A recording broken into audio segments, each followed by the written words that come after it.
गांव में एक साधारण किसान हरिराम अपने बेटे रमेश के साथ रहता था।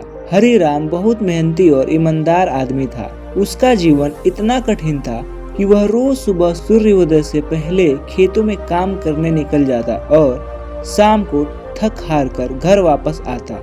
वह जानता था कि अगर अपने बेटे को अच्छा आदमी बनाना है तो उसे कठिनाइयों से जूझने की आदत डालनी होगी। उसकी शिक्षा नहीं हुई थी, लेकिन उसके पास जीवन के अनुभवों का खजाना था। रमेश हालांकि थोड़ी अलग तरह का लड़का था। वह अपने बाप के संघर्ष को नहीं समझ पाता था। क्या पापा मुझे आज़ादी नहीं मिलेगी पढ़ने की?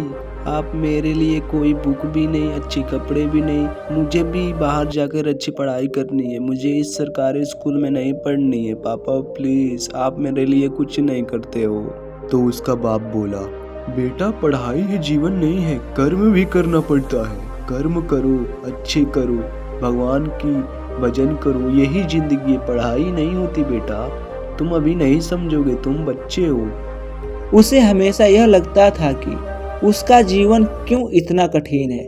वह गांव के स्कूल में पढ़ता था और वहां के बच्चे हमेशा उससे ज्यादा अच्छे कपड़े पहनते और अच्छे खिलौने रखते। रमेश को अपने बाप की जिंदगी में एक अलग ही तरह की असुविधा महसूस होती थी। वह सोचता था कि उसे भी शहर जाकर एक अच्छा और आरामदायक जीवन जीना चाहिए, जैसे शहर के बच्चे जीते हैं। पिता की सलाह। एक दिन रमेश ने अपने पिता से कहा, पापा मुझे भी शहर जाना है। मुझे वहाँ अच्छे कपड़े पहनने हैं और अच्छे स्कूलों में पढ़ाई करनी है। यह गांव में सब कुछ बहुत पुराना और खराब है। आप हमेशा खेतों में ही काम करते रहते हैं। मुझे इस जीवन से बाहर निकलना है। हरिराम ने रमेश की बात सुनी और गहरी सोच में पड़ गया। वह जानते थे कि उनका बेटा एक बेहतर जीवन की तलाश में है, लेकिन उनका दिल ये भी कह रहा था कि वह अपने बेटे को इस तरह की सोच से बाहर लाना चाहते थे। हरिराम ने रमेश से कहा, बेटा मैं जानता हूँ कि तुम्हें शहर का जीवन आकर्षक लगता है,